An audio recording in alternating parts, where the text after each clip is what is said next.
Hello నమస్తే, welcome to my YouTube channel Kiran my diaries. ఈరోజు మీకు పాలపూరి తయారీ విధానం చూపిస్తాను. వీటికి కావలసిన పదార్థాలు: గోధుమ పిండి, పంచదార, యాలకులు, కొంచెం ఉప్పు, వేయించడానికి సరిపడా నూనె. ముందుగా గోధుమ పిండిని బాగా మెత్తగా చపాతీ పిండిలాగా మెత్తగా కలుపుకొని ముద్ద చేసుకుని పక్కన పెట్టుకోవాలి. ఒక అరగంట నానిన తరువాత చిన్న చిన్న ముద్దలుగా చేసుకుని ఒక్కొక్కటి చొప్పున పూరీలా ఒత్తుకుని అన్ని పూరీలు ఒత్తుకుని పక్కన పెట్టుకోవాలి. పెట్టుకున్న తర్వాత బాణీ బాగా వేడి ఎక్కాలి. బాణీ బాగా వేడి ఎక్కిన తర్వాత వేయించడానికి సరిపడా నూనె పోసి నూనె కూడా బాగా వేడెక్కాలి.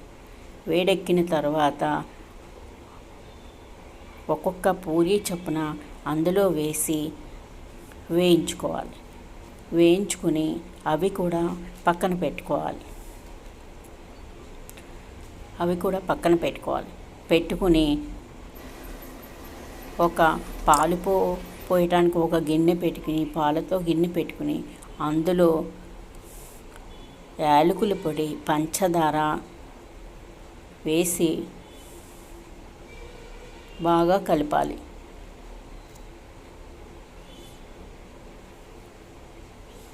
బాగా కలిపిన తర్వాత పాలు పొంగు రావాలి. పొంగు వచ్చిన తర్వాత స్టవ్ ఆపేసి ఒక్కొక్క పూరీ చొప్పున అందులో వేసి బాగా నాననివ్వాలి.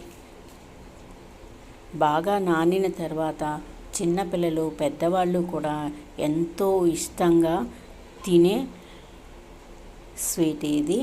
ఎంతో బలమైనది, హెల్దీ ఫుడ్ ఇది. లైక్ చేయండి, షేర్ చేయండి, సబ్స్క్రైబ్ చేయండి.